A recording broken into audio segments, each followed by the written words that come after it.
Wait, we haven't even welcomed anyone. Oh, let's get right to the content. Welcome to the ReThink podcast, where your favorite scriptures are expanded upon. Hopefully correctly.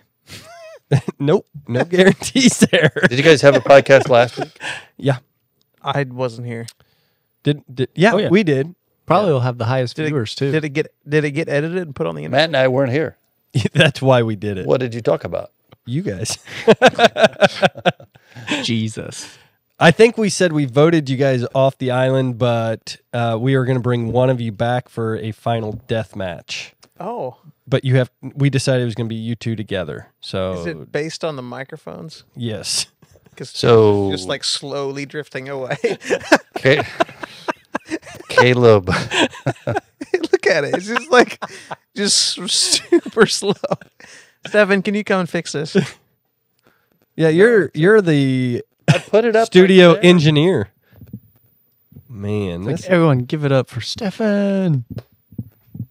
you got to take care of the senior Man, look global at pastor. the play in that. Come on, we need to spin that around. I found these. Oh, I hope he smokes him in the face. I went and found these on my own. We've had these all along. You almost broke the glass. I told you, 1 o'clock in the afternoon, best time for a podcast. We're throwing sandbags around. Drinking on air, throwing sandbags. Let's start this. You take it. It's yours. Well, you already welcomed him to the ReThink podcast. You, He's you not better start yeah, again. You better do it again. I did it last week. Your cult likes it better when you do. Yeah, that's true. I was watching All last eight of night a them. documentary on Sandbags? I was in the group last night. Guyana. The gold. Jim Jones Oh, drinking the Kool-Aid. yeah. Oh, which one? It's one day in Guyana, one day with Jim Jones, and when they all drank the Kool-Aid, there was like 500 people or something like that. Yeah, they died. They died with him. Mm-hmm. Isn't that crazy? Where was the documentary? He died of a gunshot. But the guy that was the CIA, the guy was part of the interview process for the show, was talking about a lot of them had like needle.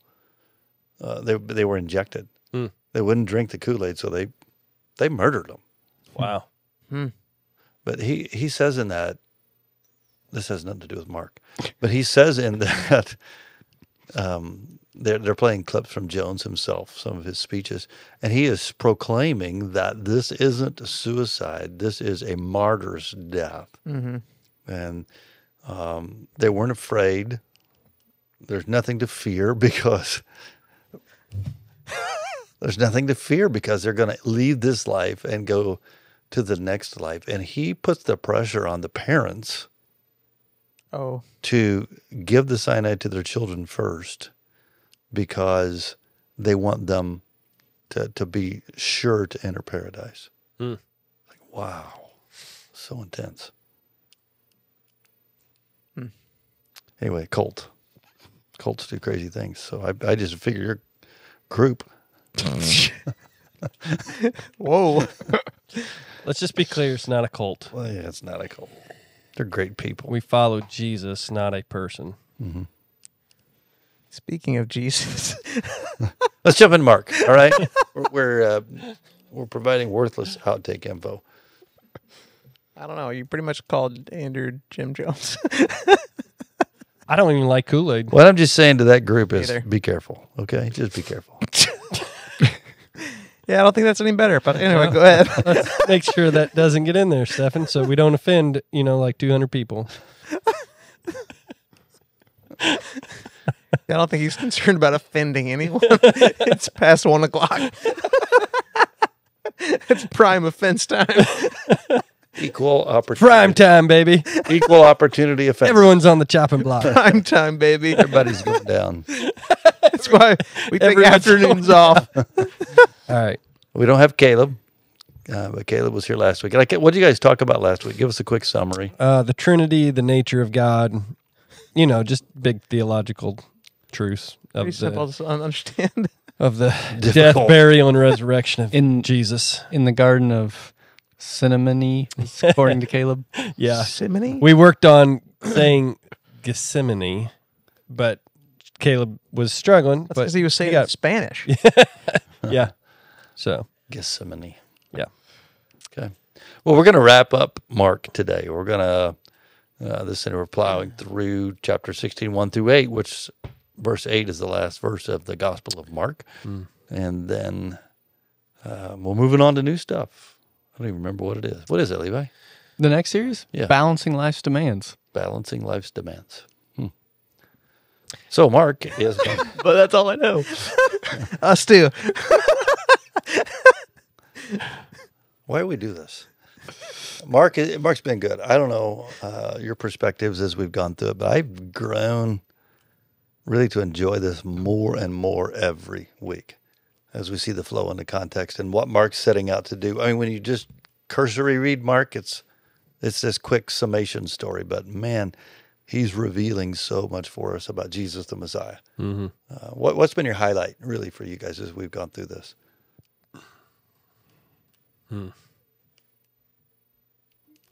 I think for me, it's seeing how it's such a clear picture to the cross, but also to the risen Christ, and why it makes so much sense for a church in Rome that is suffering under the hand of the Roman persecution, and Peter kind of being that spokesperson for this book, being the firsthand person who, denied Jesus, but is also the one who is now living in obedience to Christ and proclaiming the risen Christ so boldly. So I think seeing how this all points to this moment, how because of who Jesus is and what he's done on our behalf, our failures, shortcomings, they can all be redeemed. So stand firm and keep moving forward with him.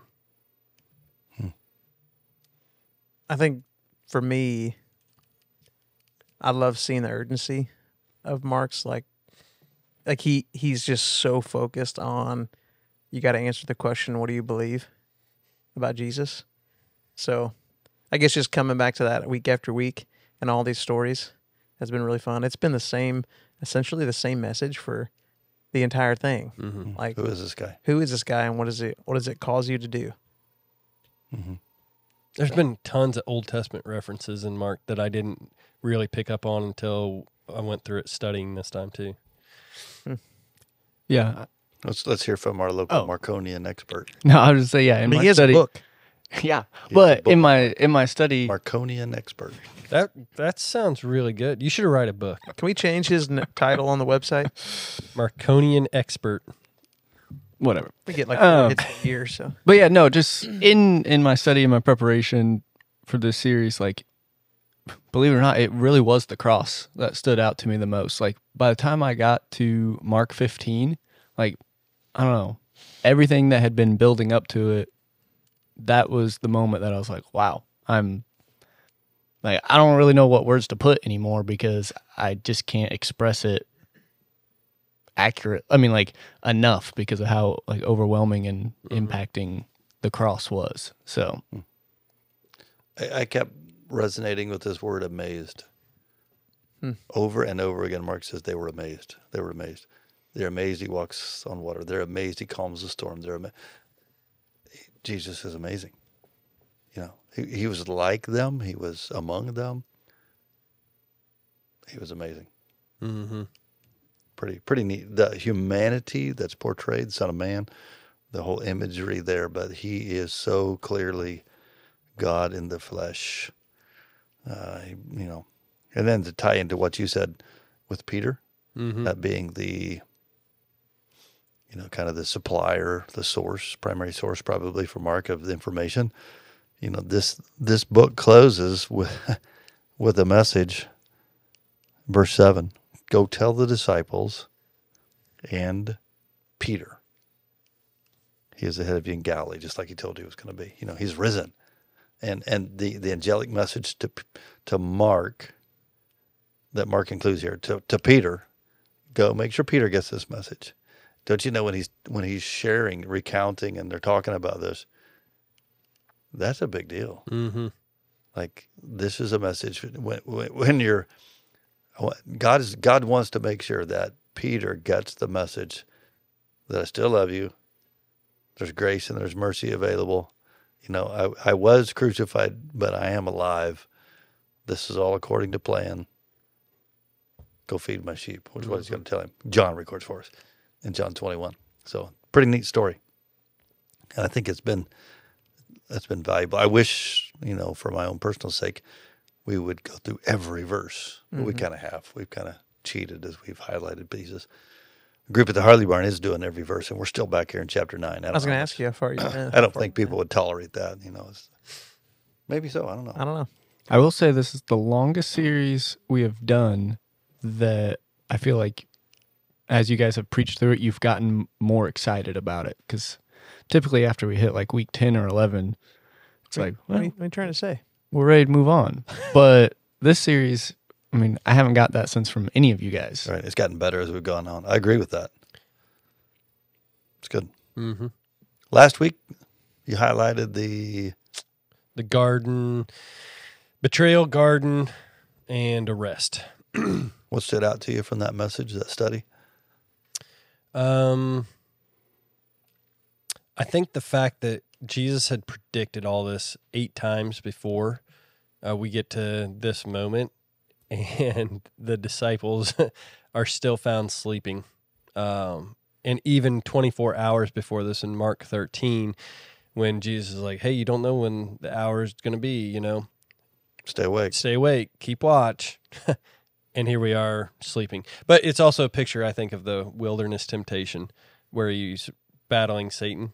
And so there's 3 rounds that are pictured in Matthew 4 of being tempted in the wilderness. And here we are, Jesus doing some spiritual warfare and the disciples falling asleep. So What's crazy is that they fall asleep right. I mean, they leave the upper room, go to the garden, and he has just washed their feet. mm-hmm. He's just, given them the Lord's Supper, instituted that, and then they leave singing Psalm 118, roughly. Probably. Yeah. Get there, and then they fall asleep. Mm-hmm. It's been a long day, though. It has been, but An exhausting week. yeah, it has been. So here's the thing I think they have in mind, based upon Peter's reaction to all of this, is like, as long as we're with Jesus, We're okay. we're good. Like, he's going to carry the load, which is an incredible picture. Peter has right in all the wrong ways. You know what I'm saying? He is exactly right. All we got to do is be in his presence, and like, it's fine. We can go to sleep because we know he's got this. Like, whatever comes, he's got this. Except for the fact that he's thinking, Yeah. So get behind me, Satan. right. He's not thinking the spiritual, he's thinking the physical. But Peter, yeah, I think going through this series, I can relate to where Peter is often at, of seeing Jesus and thinking, yeah, like, this is obviously what's going on, and not having it quite right. When you were preaching Sunday, I kept thinking, I wish I could say that I would have stayed awake, but probably not. I've been at some of those church services in Latin America, and I fall asleep after about an hour and a half. Just saying, like, I'm not that disciplined. I think we talked about this at the Harley Barn this week because they were reflecting on what you shared and the garden and all those things. And we talked about Peter. And the reality was when, Peter makes this claim, I'll go to the death for you. I'm not going to deny you. Jesus says 3 times you will. When he pulls his sword, he's as good as dead. Mm-hmm. I mean, he may take out a few, but he's going to go down. Mm-hmm. There is no way he's a fisherman. Yeah. Right? There's no way he survives against this detachment of trained soldiers. So in essence, he is choosing death for Jesus, but you're so right. For all the wrong things. Mm-hmm. His commitment is right, and he just doesn't get it. And maybe that does tie into what we're talking about with the cults Those people, their commitment is they're willing to sacrifice everything, to give up their life, but for the wrong thing. Mm-hmm. Man, I talked about that this week. We talk about ants. And I've been researching a little bit on ants and how there's something called a death circle with ants. Like they'll follow the lead ant to food, and there's these commander ants that they'll follow. And there's a phenomenon where that ant will somehow or another gets disoriented or in their search, almost like they become suicidal and starts walking this giant circle. They can be like 12 meters across. They can take, one was filmed that they tracked the time an ant entered the circle to follow the lead. And they kept doing these, it was 2.5 days. And they'll actually die of starvation in the circle following the ant in front of them. Right. And the preacher I heard share this, Alistair Begg, said, you got to be really careful what you get in line for. You know, you got to be careful who you're following and make sure that the one you're following is leading to a place that you want to end up getting to, not just leading you in circles. And he talked about the kind of the rat race of life that we all get into, making sure that our commitment is in something that's legit. Of course, he tied that to the resurrection, that there's nobody else that makes this claim we're going to talk about this week in chapter 16. There's nobody else that comes back from the dead. It's pretty unique. Mm-hmm.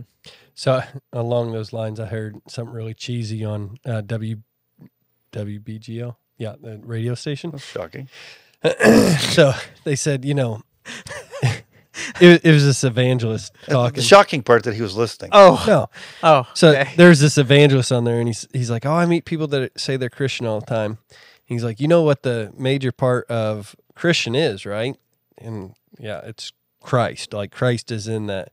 You take Christ out and you have Ian. And he says, Ian, I'm sure is a great guy, but he's not going to help you.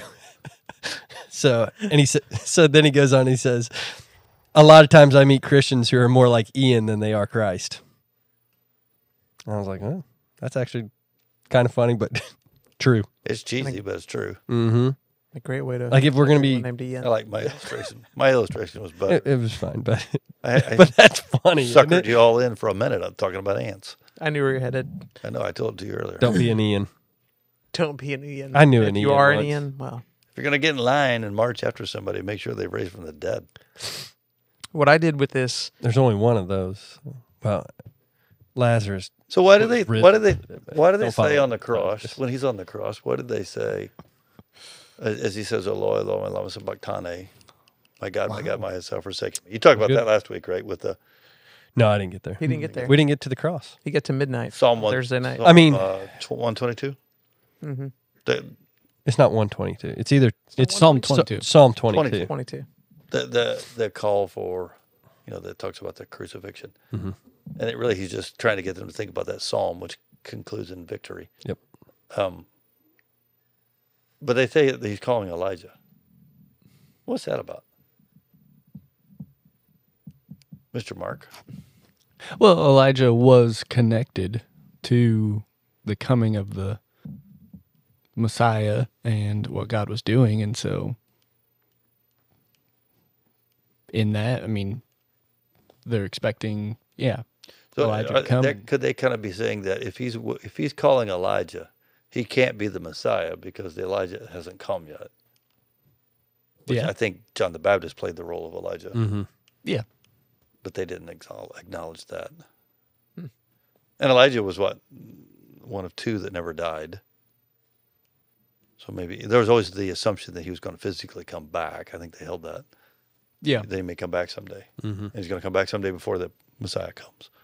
I'm stumbling through that as I prepare for this. The Elijah, they're waiting, the coming, the whole cross element, which we're really not talking so much about the cross this week, although I am going to work through that part of the passage to get to the resurrection. But there's so much powerful stuff happening. So what I did to kind of prepare for this was I did a few things.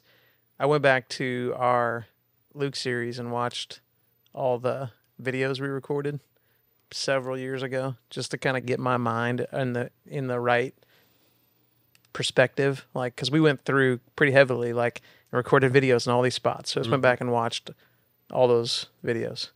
And then I printed out all 4 of the gospel accounts of this moment. Used Mark as like my template as far as like read that one first, and then I went to all the other ones and I started highlighting all the differences. And while they all communicate the same thing, it reiterates what we said at the very beginning of Mark, that he's the guy that's like, let me skip some of the detail to get to the meat of what I really wrote about. He mentions just one angel because one angel spoke. One of the other writers says about 2. Right. It's not a contradiction. It's just Mark only cares about what the one said. He doesn't care about how many were there. Simple things, but interesting. Yeah, for sure. So what I did with this message is I just talked about like classic Easter message. You know, one of the things we did this past Easter at Christ Church is we talked about Jonah, right? And so we didn't have like the classic resurrection, death type of message. I was just, I guess amazed at all the little things. So John MacArthur said, why is that? Why is it that we talk about the cross every week? When we talk about the gospel, we talk about the cross every week. I bet we do, just about every week. I think you're probably right. Particularly, if no other time, at least when we come ready for communion. But we rarely talk about the resurrection outside of Easter. Why is that? I mean, Paul says that it's one of the things mentioned as of first importance. Without that, we don't have resurrection from the dead. Without that, he says in verse 17, we don't have, verse 47, chapter 15. Yeah. We don't have forgiveness of sins without the resurrection. Is the crucifixion no good without the resurrection? So, Yep. Yes. I would say oftentimes though, like just in our Christianity, like we always focus on Jesus as our savior, and that's what the crucifixion, ties into the easiest, is he saves us because he takes the consequence of our sin.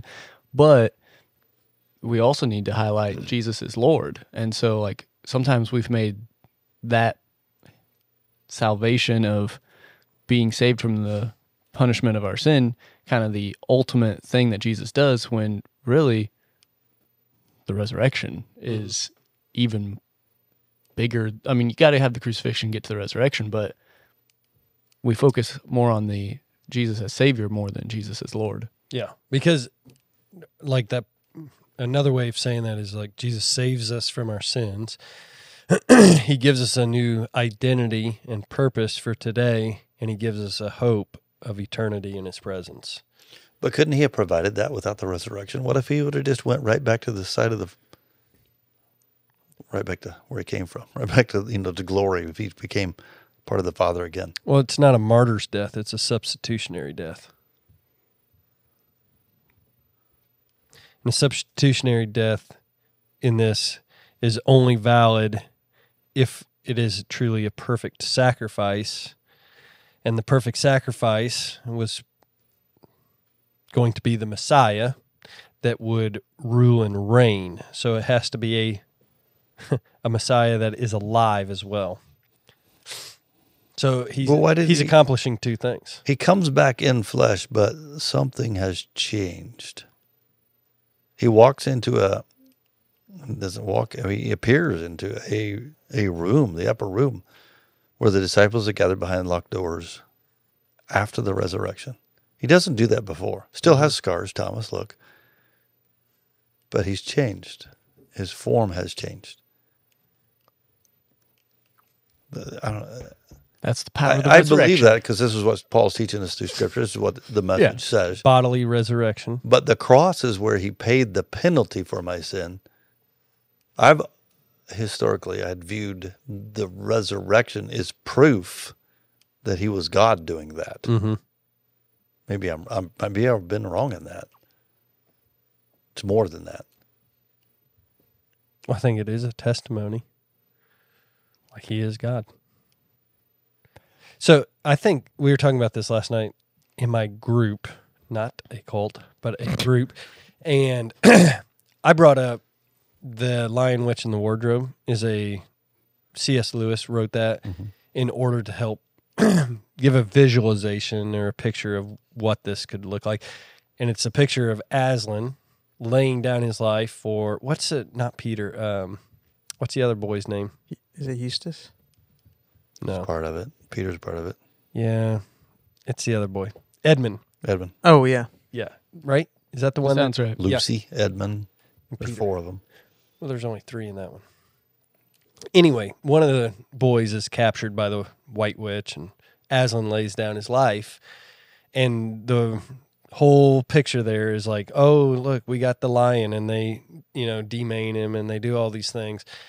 And they think they've won, but then we see that Aslan comes back, and now he's not just a lion, but he is the king. Mm-hmm. And I think that's a picture that C.S. Lewis was trying to give us of the resurrection. Like, he came as the Messiah, and now he rules as king. King Jesus. Which he was before, He was. but he doesn't fulfill that role. He's chosen to limit himself. And now it's like unleashed. He is in. It's a glimpse. It's a glimpse of where he's headed. Mm-hmm. The unleashing is really minor compared to what's going to happen. Mm-hmm. Because even like 1 Corinthians 15, like there was still the enemy of death. And so, yes, Jesus is king before the cross, but through the cross, through the resurrection, he defeats death, he defeats evil, sin. And so now, as he rises victoriously and can ascend into heaven as king who has all authority on heaven and on earth. Mm-hmm. And so that's how he achieves. He's kind of he's reversing the curse, because death is a consequence of sin. So he's not only paying for the sin, he's reversing the consequence of that sin. Mm-hmm. And it's proving to us that he can eternally do that for everybody, right? I mean, the enemy that we all have that we can't avoid is death. Everyone who's ever breathed their first breath will breathe their last. Every heartbeat that started 6 weeks gestation, now they say, is going to stop. But we can live. Mm-hmm. The thing about the story is that as it's happening, like, we're seeing people believe in Jesus as the story is unfolding. Like, they're not even waiting for the gospel to start spreading, because they're seeing it and they're responding immediately. I think it's Matthew's gospel that tells us that. Mm-hmm. Like, the earth's shaking and people are coming out of their tombs, walking around in Jerusalem on Friday afternoon. Mm-hmm. What in the world is happening? Like, It's out of this world. Yeah. it is crazy. Is that crazy? Mm-hmm. I always want to know about, like, how many of those people were there? How long did they live? Did they I mean, obviously they died again. Yeah. Is this a temporary thing? It's crazy. But he's not even waiting till Sunday and things are already changing. Like, the power that's on display is just. So the crucifixion leads to burial. We're kind of moving through that element of things, but the Jewish people counted days. They didn't have names for them. So there's day 1, 2, 3, 4, 5, 6, 7, not Sunday through Saturday. So he's crucified on Friday, which would be day 5. Their reckoning of days was what? If you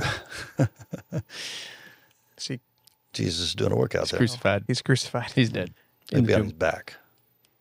He's buried. There we go. All right. So day five, they reckon days, a part of a day is a whole.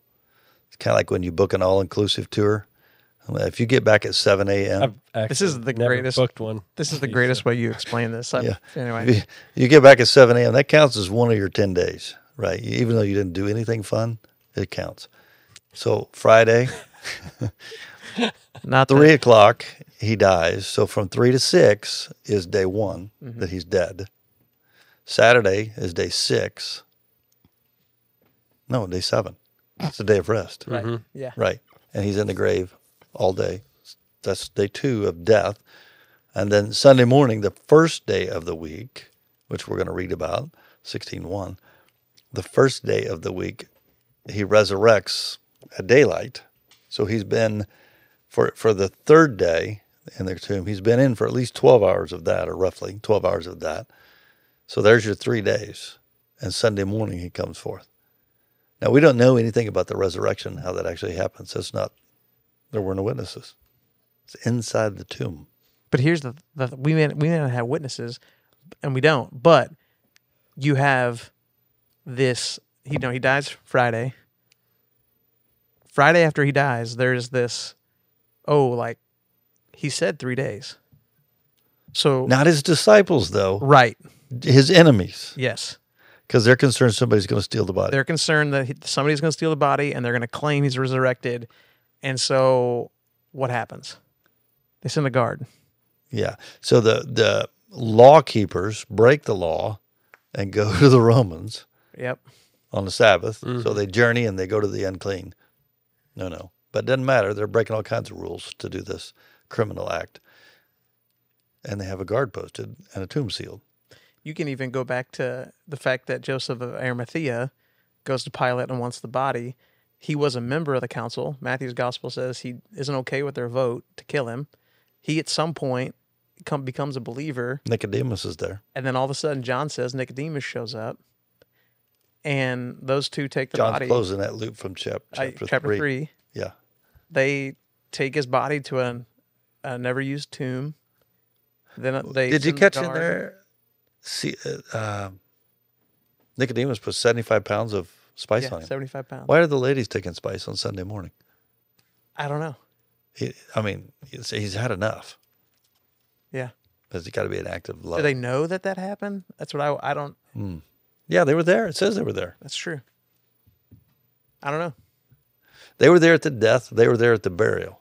So they went to the right spot. They knew that he was dead. Mm-hmm. And interestingly enough, on Sunday morning, the third day, they're going to anoint his dead body. They are not expecting a resurrection, right? They're not going there to see the resurrected Jesus. They're going there to mourn. But I don't think Mary, like Lazarus's sister, would have. I just can't believe she that didn't think. It doesn't seem like anybody gets it. I But know, they posted a guard there, put the seal of Rome. Just because they didn't, they were afraid that the enemy was afraid that the body would be stolen, and now they'll claim a resurrection. Yep. Which makes no sense because they're not going to. The apostles would not have died for something they knew to be a lie. I mean, somebody might die for a lie once in a while, but not a group of 12. No. They're going to go down together. especially Peter. You go to the next level in the fact that they mark all the gospel accounts say they send women show up to the tomb first. Mm-hmm. Mark even says that they want to know how we're going to move the stone. Mm-hmm. You would not have sent a woman, Well, her testimony in court was invalid, right? so a woman couldn't testify. So God didn't care about that. Do you think? It's only women. The whole part of the story is only women left. You except think for about the Apostle first. John. You think about the first person to sin too. A woman. No, I mean it's Adam. I don't know. Like to me, that's what I thought of too. When like the women show up, like that probably has no connection, maybe, but it's like they're the first people to show up and encounter an angel, see an empty tomb. Powerful. Can you imagine? Can you? You can't imagine walking into Gethsemane cemetery. Did I say Gethsemane? Yep. I don't mean that. Garden tomb. Yep.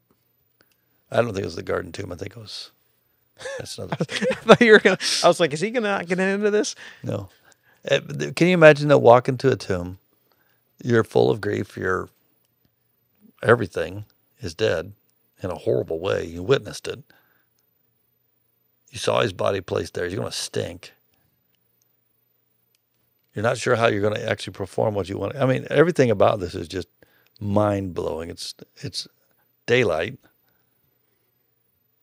Yeah. and an angel, glowing angel, talks to you. It's a crazy story.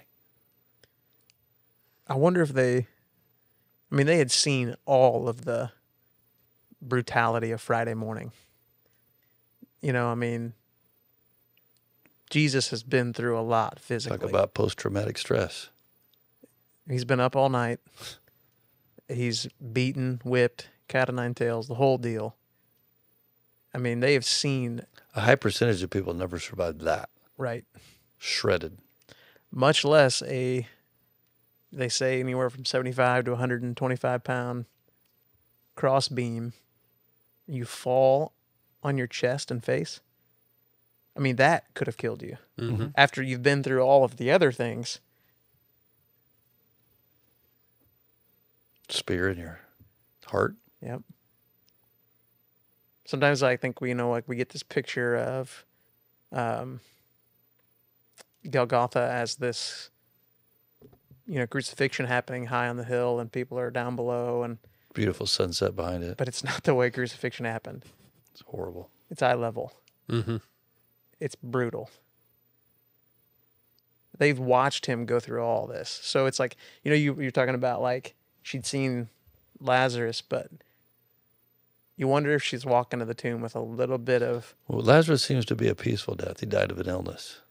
Right. Most folks, you just kind of quit breathing. Yeah. That's what I'm wondering is, as she's seen all this go down, is she walking there thinking there's no way? Well, they're taking the spices. That's what I intended to start with. Mm-hmm. I'm sorry.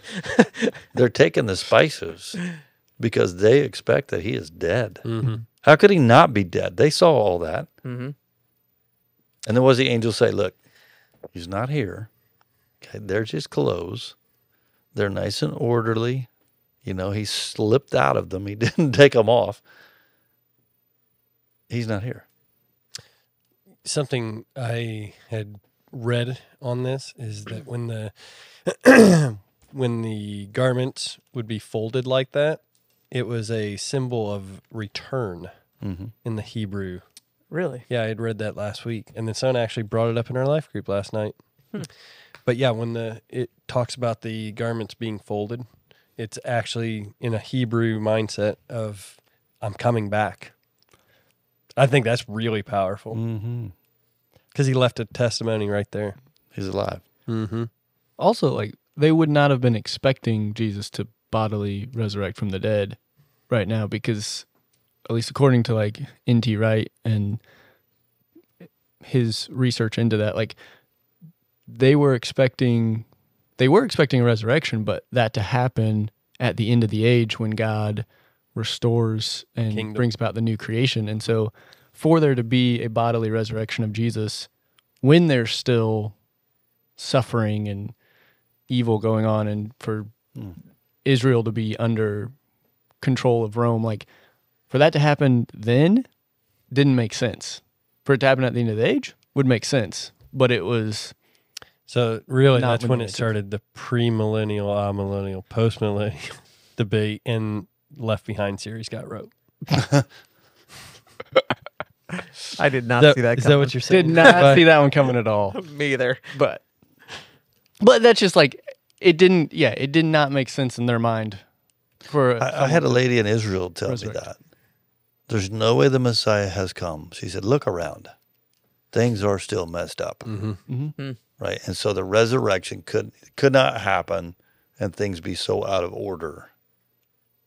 That's because of Zechariah, the prophecy in Zechariah 13 of the coming King of Zion. Because he's going to set everything right. And he And did. Isaiah. Yeah, The lion will lay with the lamb. It's for God, it's a glimpse. Mm-hmm. He's given us I say that about miracles. It's a glimpse for one, what he wants to do for all. Right now, what he wants to do in forever. Mm-hmm. That's what his resurrection is too. I can conquer the consequences of sin, death. I can take it away, and I will. Let's talk about the body for a moment because I'm fascinated by the scar element. There's a song kind of popular right now. The only scars in heaven. That's so I don't know. That was like 3 years ago, Jeff. That's pretty much right now. The scars, because he says to So your Thomas, phone take a look. ring? He says, look at these scars. but he's fully healed. He's resurrected. I mean, So there's an aspect that's like he's transformed, he's new, but also that it's the same. Literally 3 years ago. Sorry. that's new. But that he's enough that they recognize him, and Casting Grounds. Is this going to be? Is that like a picture of our resurrection? Are we? Is Matt going to be bald in heaven? I mean, I came into the world bald. did you? Somebody. I'm assuming. Somebody was asking. Mom, if you're Some watching people this, come in just with let hair this- on their head. freaks. This is Matt. Here's where we're at in Effingham. Somebody was asking one of the ladies in the office, and she said, "Well, which one was it?" What was something we said? And the guy says, "Well, it wasn't the old guy; it was the bald guy." I'm okay with it. Well, I don't know. I'm the old guy. Well, a few years ago, someone was like, the young preacher? And I was like, yeah. And they're like, yeah, I think his name's Andrew. I'm like, wait a second. Wrong. Yeah. So I just had to shave my head. I don't know. I don't think we know that. I don't think. And you don't think this infers? No, I don't. Can you take from this that we'll know people in our resurrected form? I don't know. So I have done a lot of, We got a series on heaven coming up. This is what the kind of subjects we're going to talk about. so I've been interested, right? Like my dad passing, like I've done some research. I don't know. That's the conclusion I've come up with.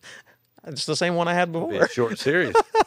Short series coming up, folks. I don't know. Let's pray and take communion. You're going to want to be here for those. I don't feel like the personal, like between person to person interaction is the primary emphasis of heaven. Yep. I don't know what it looks like. I just know the main emphasis is the presence and purpose of God fully displayed and revealed in our lives. I think that's the main purpose. And so, I mean, And you talk about like what does that look like? mm-hmm. Yeah. I don't know. I just find it fascinating. I do think there's got to be some sense of that, just because like Adam and Eve knew who God was, like when he was Well, walking in Moses the and garden. Elijah came back and they knew who they were. Right. But God also knew Adam and Eve in an incredibly like intense way. Mhm. And so To me, that's a better picture. mm-hmm, I think that is the reference point, but I don't think it's a full picture. No. I don't know. Jesus says God's not the God of the dead, but the God of the living. Mm-hmm. And he uses, I'm the God of Abraham, Isaac, and Jacob. Right. But, it talks about there won't be giving of marriage and that type of relationship in heaven. His form and presence here is for 40 days, which we don't get from Mark. He just quits. He starts talking about snakes and That ain't in Mark. crazy stuff. That's not supposed to be here. That's what you say. You're not touching that, are you? That's added later. So yeah, okay. It seems abrupt, but Mark is abrupt. He has Yeah. achieved. He's done. He has achieved He's what he set out to accomplish. Verse 8, he's done. Drop the mic. He's I'm like, out. go back to verse 1. I'm done. Verse 9 and What are you following gonna do is now? not here. I used to think that it got tore off. The real ending got tore off. That's possible. But I don't think so. This is very Marconian. I think Peter was like, and that's all I got to say about that. Let's go get something to eat. Yeah. Well, he's achieved what he wanted. He is Lord. He is alive. He's like, I heard there's a sweet Mexican spot down there. But in Rome." it goes back to what you started with. This entire conversation, it comes down to, without this, we have nothing. This is the most important thing. This is what our hope is based on. Without this, we have no hope. Mm-hmm. So because I'm a nerd that's what all 16 chapters, 643 verses, and 11,304 words of Mark are all about. English words are great. You looked it up. You didn't count those. I didn't. Those are English words. See, so that's irrelevant. Yeah, it is. I had some time on vacation. Fascinating to me, though, that so resurrected. Mark doesn't tell us anything about it. Paul tells us one time he appears to 500. He appears to this group, to that group. We know from John he appears at Galilee. He ascends from a mountain somewhere. We don't know which one. The one with the footstep in it. Where he pushed off? Yeah, where he been there. Size 10. It's a mosque now. Yeah, it's one big foot, right? There's actually, okay, we got to back up. There, on the Mount of Olives, there is actually a place they can take you to that they say that's where Jesus ascended from, because there's a piece of bedrock and it looks like a footprint in there. And the story they tell you is that he pushed off so hard to get to heaven that he left a print. How dumb is that?